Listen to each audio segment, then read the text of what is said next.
Welcome, everyone. I am Craig. I am filling in for Robin on this session about elevator pitch. Mostly, it's about presenting ourselves professionally to new contacts. And so, I want to ask you before I start: what are your thoughts about this? What what's hard about it? What have you found to be useful? Does anybody want to share? Everything's hard about it. Why would you say? Why I would know you it's say just anything's hard? intimidating. It's intimidating to talk to people that you don't know. For me, anyway. Mhm. And what I've found to be helpful is just having somebody that's a little more outgoing with you. Okay, so having a wing person is Yeah. very helpful. Sure. So just the challenge of talking to people is hard. And what are some of the things that you've seen that can go wrong in a first impressions kind of networking situation? Can go wrong. I don't know. I just feel like I get really nervous, and when I try to talk, I even just trip over my words, or my dyslexia comes out in my words type thing. How many times did you say, did I really just say that out loud? Yeah. Is that what I just said? Exactly. Like, Yeah. I feel like I always say the wrong thing, and then like you're beating yourself up afterwards. Like, wow, I was awesome. Yeah. Very good. Okay. Yes. So been there a million times. And so I'm actually going to share with you a story that just happened last week about this. But I don't want you to. I think maybe the most important thing is that even though this was, well, I shouldn't give it away. That I was going to say, even though I consider it to be in some ways a cautionary tale, I want to just say that what's great about networking is that you can totally blow it. And it's really just, a learning experience. Like almost every networking contact we make is a throwaway, right? It's, you're going to talk to hundreds of people, and maybe one of them turns into something that is valuable to you. Or helps you move forward in a certain specific way.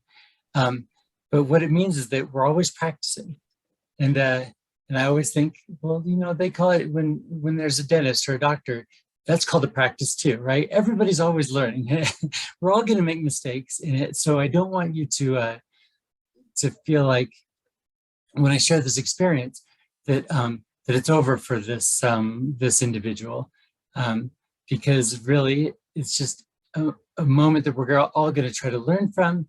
But if the more you practice and the more you try to apply some of the things that we'll talk about, I think you'll find that you just get better at it. So maybe, Emily, some of that concern or Michael, that the berating yourself about a bad instance, maybe we can kind of get in our brains the idea that everything's for learning. Everything we're going to say, well, I won't make that mistake again, or I'll try to do better on this next time. Because again, it's real low stakes. Networking is low stakes. It's highly valuable, but super low stakes because you can blow it and then just move on and start over in the next conversation. All right. So let me share, and I'm going to figure out how to share my screen. I see the button. First I'm going to go to my presentation and slideshow. Let's get that. Slideshow. Okay, I'm going to share screen, just like that. All right. Everybody sees my screen, first impressions, networking best practices? Yep. Awesome. All right. The last thing I want to do here is, okay, let's see. Okay, So even though I'm just stammering all over myself right now, I'm going to remind you that we can all make mistakes. Okay, but I'm ready to show this for you. Okay, so I mentioned just recently this thing that happened. Oh, I also want my chat to be open. So if anybody has any chats to add to it, I can see and respond to those too. Okay, so last week I was at UVU, local university, at a networking event. People are seeking internships. So they wanted to get some people who might hire interns, talking to some of the students there. I had a bunch of lovely conversations, but one person that I met, she, before we even said 2 words, she shoved her resume in my hands and told me how, about her major, about how she wanted to have an internship in communications and marketing. And I pulled out my phone. I said, well, first things first, let's connect on LinkedIn. We scanned each other's, barcode. I sent her an invitation. And a couple of days later, I thought, oh, there's somebody, best thing for her to do is to talk to somebody who's in this field, working in the field that she wants to go internship in, tell her about it. And so there's a person at my organization, director of marketing, who, I reached out to, let's see, so that was Wednesday. So on Friday, I was in an email with her, and I said, I was at a networking event. I met this person who wants to do what you do. Would you tell her about your journey? Would you share some advice? And let me know if you're open to making that introduction. So I probably set that end of day Friday, and on Monday morning in my inbox, she wrote back, oh, yay, please make me the introduction. I'd be happy to speak with her. And so I'm thinking, this is awesome. Somebody is willing to give up some time to network with this young person. So at that point, I went to my LinkedIn to, make the introduction, only to find out that she hadn't accepted my invitation, even though we were standing right next to each other when we did that. I actually didn't know how I was going to communicate with her. But I went to my LinkedIn, I went into my invitations that I had sent but had not been received, and I clicked on her profile, and luckily I found out that her resume is right there on the profile, because I'd thrown away the thing she gave me at the event, but on her resume I had her phone number, so I texted her and said, hey, you remember me? We met at that thing. And she wrote back right away, yes, I do remember. And I said, you got to accept my LinkedIn. I'm trying to make a connection for you. Actually, I hadn't told her that part yet. And she said something, she said, I'm looking for an internship in marketing and communications, event planning, or hospitality management in Utah. I have over 10 years of customer experience in the front desk, banquet server, host assistant in marketing. I'm bilingual and fluent in Spanish and English. That's actually pretty much exactly what she told me when we met the first time. And so I said, yes, I do remember. I talked to an amazing marketer in my company. She's excited to talk to you and share her experiences. And she said a little something more about what she's looking for. And then I made that introduction. And so I'll show you the introduction that I made. So I think you may know how to do this on LinkedIn.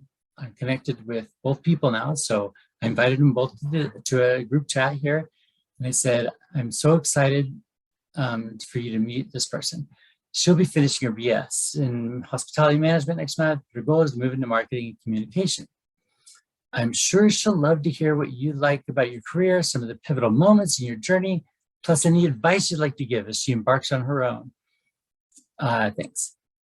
And then right away, this person responded to the group chat and said, I'm studying at Utah Valley University. I will be graduating this May. And almost exactly the same thing that she said to me earlier. I'm looking what she's looking for. I've over 10 years of customer experience in the front desk, etc. In fact, that's exactly what she had said to me earlier. And that is the last I heard in that thread. So I want to hear, what are your thoughts about this situation? Like, is there anything she's doing right? Anything she's doing wrong? What do you guys think?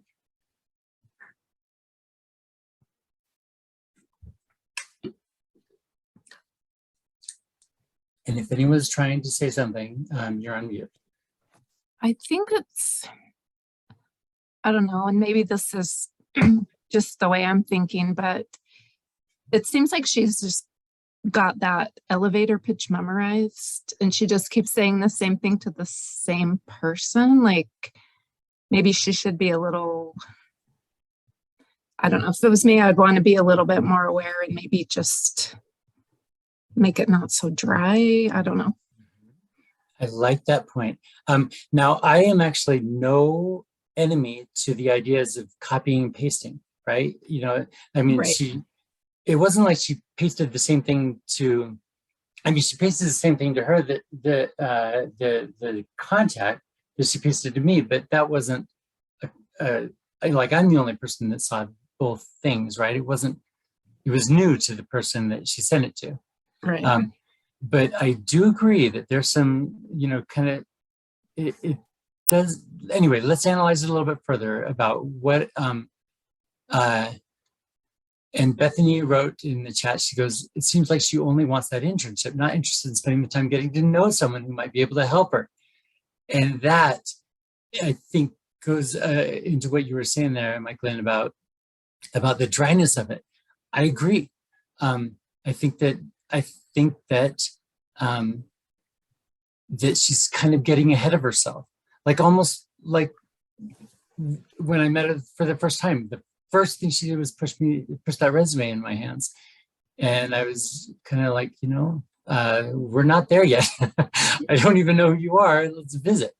And so I feel like it's almost skipping steps.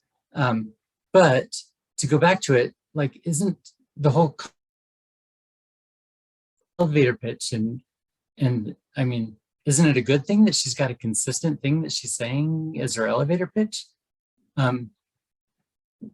If we're supposed to have something, you know, reliable, so we're not stammering and falling over ourselves when we talk to people, you know, what's wrong with the way that she's doing it?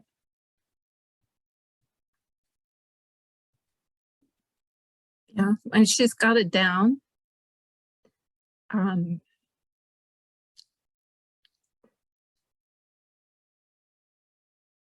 Yeah, I mean, and I should say, another thing that she's doing right, besides, you know, I guess if we say that having an elevator pitch is important, she's certainly got one. But another thing that she's doing right is she showed up. She went to the networking event when so many of us are probably, you know, like Emily said at the beginning, you know, it's hard to go to things and talk to people you don't know. So kudos to her for going and being there and, you know, putting herself in an uncomfortable situation. And kudos for having something to say. But back to Bethany's point, I feel like one of the problems is that what she's saying is really about herself. It's about her needs. I mean, it's supposed to be about herself, but it's about, okay, actually, let me make this point. There's a famous phrase, or I don't even know. Anyway, I'm a startup founder. Robin and I started a company together, and so we've gone after VC money. You know, it's called venture capital money. And there is a phrase that is bandied around in the VC world that says, if you ask somebody for money, they're going to give you advice. But if you ask for advice, they'll give you money. It seems upside down. But and whether or not that's true about VCs, I know it's true about jobs. If you want a job, you ask for advice.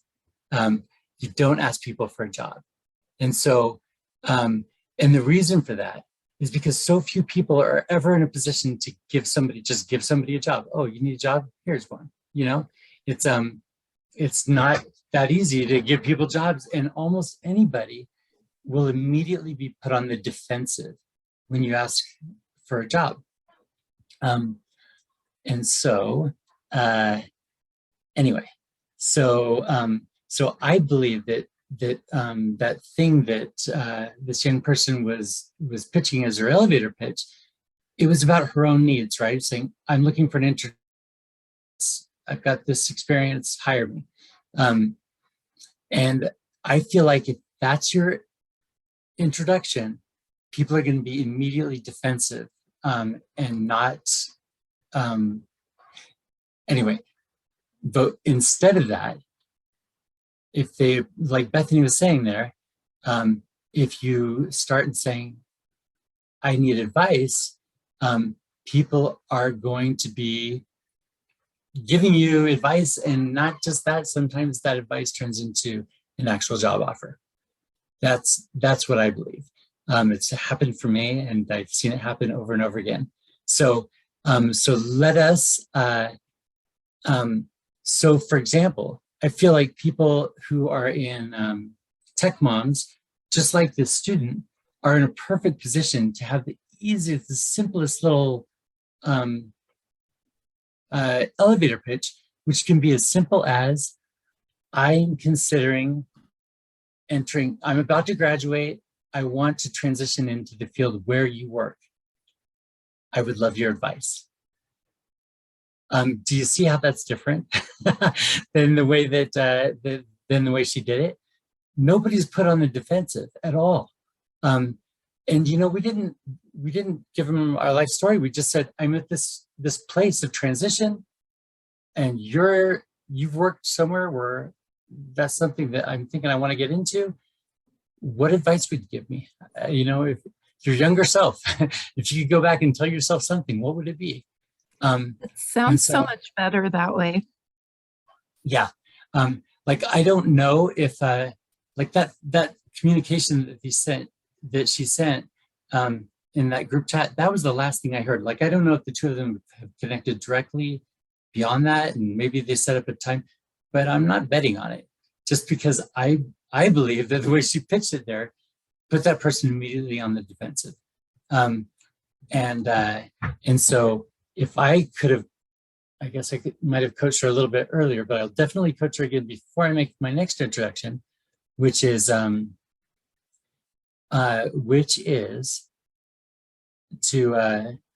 you know, to like Bethany was saying there, just be a person, you know, just talk like you're, you know, don't just go straight to your copy and paste elevator pitch, but say, it's so nice to meet you. I'm excited to talk to you. You know, thanks for being willing to visit with me. I'm eager to hear about your journey and learn your advice.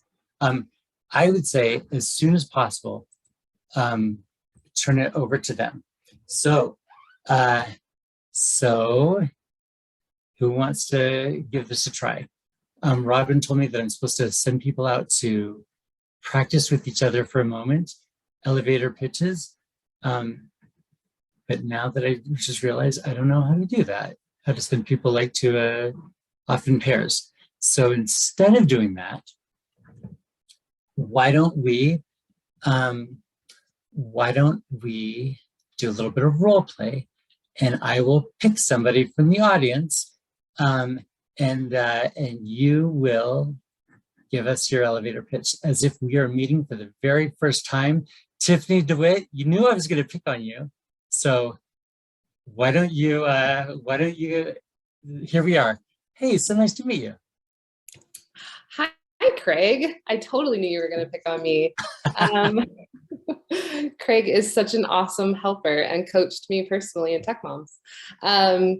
I just finished a program called Tech Moms, and it was so great. I basically learned a lot of web development, even dipped my toe in some JavaScript, and I'm interested in, I've been a stay-at-home mom for a long time, and I'm interested in re-entering the workforce in this new career, maybe some data. I'm hoping to take some classes on Excel and even Python. What would be your advice on maybe like the straightest way to get to a job with that kind of information?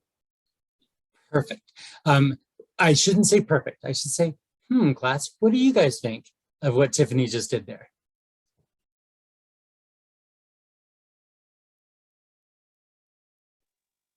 I thought she did a really good job and was super personal. Me too. It was so personal. It didn't feel stilted, right? It didn't feel rehearsed. It felt natural. Anything else that you would say about it? I like how she talked about what she's been learning, like talked about herself. Right, because I mean, I just met her and I say, hey, it's so nice to meet you. Tell me about yourself. And she did, right? She shared a couple of things, but she didn't talk for a half hour. Like, she didn't tell me about all the challenges of being a single mom. She didn't tell me about all the horrors of working outside of the tech field. And she certainly didn't talk about everybody who ever stabbed her in the back along the way.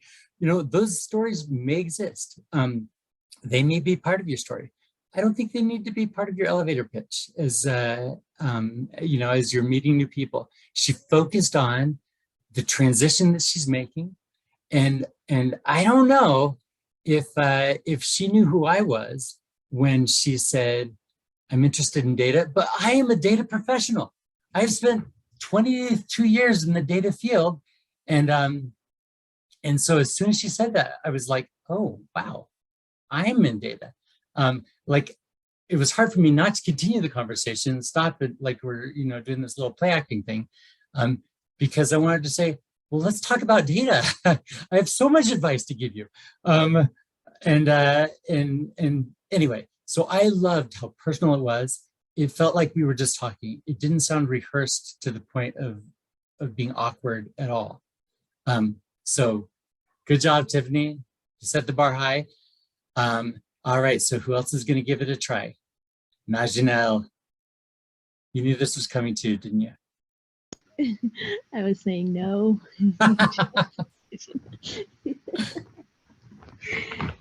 my gosh. You can do it. Hey, it's so great to meet you. Hi, nice meeting you too. Tell me about yourself. My name is Majinelle, and I was part of a cohort program named Tech Moms. Within that program, I learned HTML, CSS. I have some chance to look into JavaScript. I am also interested in working in the data field as well, and I'm looking for any advice that could be beneficial within the tech field. Lovely. Oh. Perfect. It's getting like, I know that every one of you are sounding kind of like the same story, but a lot of you do have the same story of making this transition. I think it's so great to do it smoothly and quickly. I love it. Del, you want to give it a try? Sure. Tell me about yourself. Hey, Craig. I'm a Tech Mom alumni. I've done some coding. I've started a Dev Moms program where we work with small businesses and creating beautiful websites for them. But other than that, I would love to get to know more about you. And so why are you here at this meetup? Like, what do you do? What's your thing in tech? I would love to learn more about you. Oh my goodness. This was not rehearsed, what just happened there, because my next point is exactly what Del just did. She didn't dwell on her own, even though I asked her directly to tell me about herself. She said a few things that were so helpful, give me some references to where she's at, but then she turned the conversation to the person that she's meeting. And so I encourage all of you to make this, like, this is the golden rule. Well, no, I'm saving the golden rule for last. This is a key aspect of networking, is to not talk about yourself too much, to really ask people about their journeys, what they do, and listen. There could be, in most cases, there's going to be real valuable things there for you. Oh, dang. So that is a key point that I want to make. And then at the end of the conversation, this is where it gets so tricky. This is the hardest thing to do, because as I keep referencing what you said there, Emily, at the beginning, that, it's uncomfortable. We're in an uncomfortable situation. Even though we're having a nice conversation, it's exhausting to me, as a new networker. I should say, to me, it's never really exhausting. I love it. When I go to a networking place, I don't want to leave until they shut the lights off and lock the doors kind of thing. I want to make sure I talk to everybody there. But not everyone is an extrovert in this sense. And I have to respect that a lot of people, it is exhausting for them to network. It doesn't give them energy like it gives me. It draws their energy. So for many of you, this is going to be the hardest thing when you're finally, you've listened to stories, you've been attentive, you've asked follow-ups and things like that. And then you just kind of want it to be over, right? But I want to say that the golden rule of networking is don't let them off the hook until you ask them, who else should I talk to? I mean, you can say, thank you so much. This advice has been so valuable to me. Before I let you go, who else should I talk to about this? Who else would be a good advisor for me as I make this transition, look to make this transition? And honestly, I know, and I do too. Sometimes, like I say, you get to the end of the finish line, you say, okay, let's just move on. But don't do it because you're going to put them on the spot. A lot of people, for example, feel like, oh my goodness, I've already taken so much of your time. You've been so generous to talk to me. I should just stop bothering you. But before you fall into that trap, I want to tell you about a study that my father-in-law pointed out to me, that the people, so he was a university president. He spent so much of his career asking people for money. It's not easy to ask people for money. Of course, you'd ask him for advice. But he told me that the people who are most likely to give you money, to help you, are people who have donated to you before. People who are willing to help you, the most likely people who are going to help you are the ones who have helped you before. And so we should, if we have the temptation to say, I've already asked too much of you, remember that if, they're already in the position, having given you something already, they're already the most likely people to help you with what you need next. So obviously you don't want to be a pest, but also don't, for fear of potentially being a pest, don't skip this last step. Ask them. Half the time, they're going to tell you, let me think about that. And many of those times, unless you follow up with them and ask them in a week or so, they might never give you somebody to talk to. But about half the time, they'll have a name on the tips of their tongue. And if you hadn't asked the question, they wouldn't have offered it. All right. So that is super important. Number one, to go to networking events. Number two, to have something to say about your elevator pitch, have something to say about yourself. Keep it brief, and as quickly as possible, move on to them and learn about their journey. And Michaelin, you asked the question, is the point where you offer to connect them, is this the point where you offer to connect them to someone you know?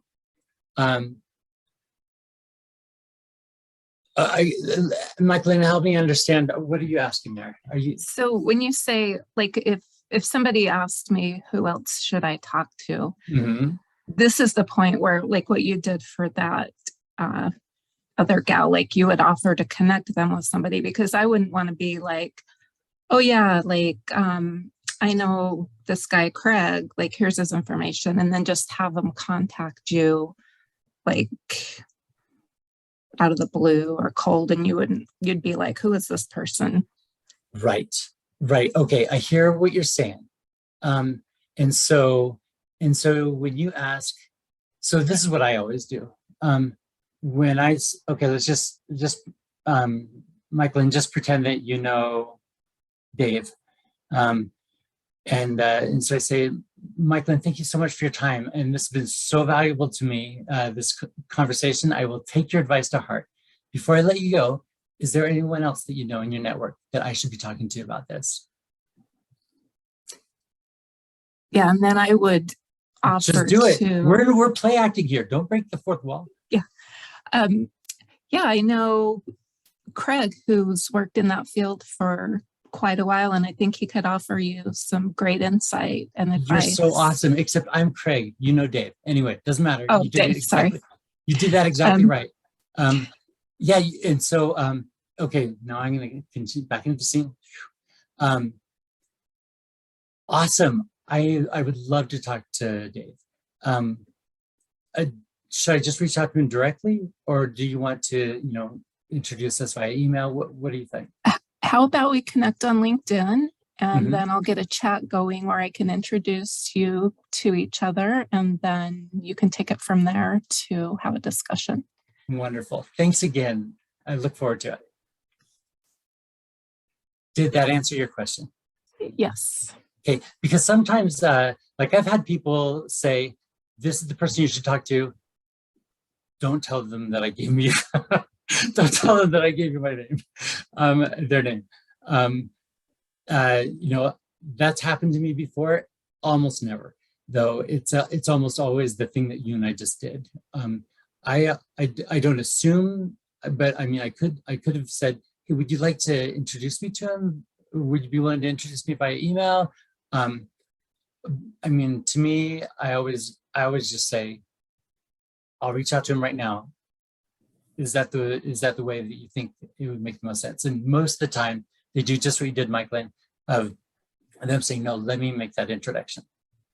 And so, like you say, going in cold, even though when you go in cold, unless I've been specifically told not to, I always name drop. I always say, I met Jerry I met Michael at the event last week, Dave, and she said that your experience would be great for me to learn from. So, I mean, there's a variety of ways to get yourself into that conversation. Whatever they're willing to give you, be grateful for it and take it. Yeah, so I feel like that follow up and just like keep, like, as somebody who would be giving an elevator pitch, just like keep asking those questions, like you said, like, who can I talk to? How can we get connected? Until you're satisfied with the answer and you don't really have any more questions. Exactly. This was not scripted, everybody. These are not plants in your audience here about networking. This is my final point that Michael just mentioned. It's the key to networking is to follow up. Notice that young person at UVU, she had shoved that resume in my hands. I was the one who insisted that we connect on LinkedIn, but she hadn't even accepted my invitation. Like I'm going to say it was very unlikely that she would have gotten even the introduction that I made for her if I wasn't so intent networker and trying to help her along. I don't think that happens usually. You have to take it upon yourselves to follow up. So when you go to conferences and you meet someone, it's your job to reach out to them on LinkedIn, to tell them, hey, we met last night. I want to stay in contact. I want all of you to just take that burden upon your own shoulders. That's your job to always, follow up with people. And so number one, follow up when they follow up when you meet them to make sure you stay in contact. When you have a conversation with them and they give you some advice, follow up afterwards with a thank you. And then when they say they gave you Dave's name and you talk to Dave a couple of weeks later, that's another chance to go back to your original contact and say, I just had the greatest conversation with Dave. He actually offered an internship, and which I'm almost certain I'm going to take. So thank you so much. You know what I'm saying? That it's a chance for you to give them updates on how things are going for you, and just kind of keep them in the loop. But every time you do that kind of follow up, you're building up a relationship that can be of value to you in the future. I'm going to tell you one final story, which is my own story. And that is how I, was networking with people, and I was coaching, mentoring a young woman in the analytics field. She was trying to break into the analytics field, and she was, coming up against a wall. Like, she's just having no luck. Anyway, I introduced her to my friend Alex, and Alex talked to her. Alex runs a company out in Kansas City, and he talked to her, and he, gave her some pointers, and even, almost got her down the road of getting a job at that company. That didn't pan out. She got a job later at another company. Anyway, so Alex and I, we'd never been close friends, but we became, co-conspirators in Maggie's journey, trying to help her, co-advocates is what I should say, and just by being that person that I reached out to. And then a few months later, I realized I needed a job, and I reached out to Alex and say, hey, I just found out that Maggie that I introduced you to just got a job. Thank you so much for meeting her. And by the way, I'm also looking for a job. What advice do you have for me? And that began a series of conversations. And 3 weeks later, Alex offered me a job that doubled my salary. The biggest salary I'd ever had in my life, he doubled it. And that never would have happened if it hadn't been for following this process of networking, of following up, of asking for advice and help, and it benefits everybody. So I'm going to say great things are going to happen, even if you, and Michael, like you said, you're going to have some terrible, terrible interactions where you just said, I just fell on my face. That doesn't even matter, because not every interaction is critical, but every interaction can be valuable, either to help you learn to do it better next time, or actually building a relationship that's going to benefit you and other people throughout your whole career. So I encourage you to be that kind of networker, generous with your time, always listening and paying attention, and drawing what you can from other people's experiences, showing them that you appreciate it, and following up on the things that they advise you to do. All right. Any final questions before we wrap this one up? Thank you guys so much for coming. Good luck. You're champions. You're doing great work. Take a deep breath. You can do this. You're going to be successful at it. And if any of you need anything, or any help, or want to get introduced to people in data, that's my jam. And it's not just data. My network has grown to a bunch of people that have left the data field. And so just yesterday, I was talking to another one of these students from the networking event. She's trying to go into finance. Well, that's not my career, but I went on my LinkedIn. I said, look among all my first degree connections, and does anybody work in finance? And there were many, many people. And so And so, you know, I gave her a list. I said, take a look at these profiles. Anyone you want to meet, I'll introduce you today. And so that's another benefit of networking is it's not just people in data, but if any of you want to start meeting people in a specific industry, reach out to me and we'll start making some introductions just like that, and you can practice. All right. Hey, good luck, you guys. Thanks so much for coming. Talk to you soon. Bye-bye. Thanks, Craig. Thanks, Craig. Actually, Craig, I have a darn. You caught me right before I hit that button. Yay! I have a personal question. I mean, Okay. I've known you for almost, I don't know, is it a year now? Is it going to be a year? One of the things that I really, really enjoyed about being around you is your enthusiasm. And like for me, I feel like I'm getting socially burnt out. Like, how do you maintain your energy every time like you're talking to somebody new? Like for me, it's like, I don't know, maybe because I haven't socialized this much in like forever, which to me is kind of like, well, coming from a sales background, it's like, I don't know. But I like for me, it's like, how do you sustain your energy? Because I'm getting burnt out. That is a great question. So what you see, Del, when you and I meet and what we're doing right now, you guys see me when I'm on. And so is what I'm going to say, we all have ups and downs in this journey. You know, there are days when I just can't get out of bed. You know, there were years where I would not have survived without depression medicines and things like that. So, so you want to, like, it's helpful for me to try to be genuine when I can, but also to be super forgiving of myself when I just say whatever, not today, you know.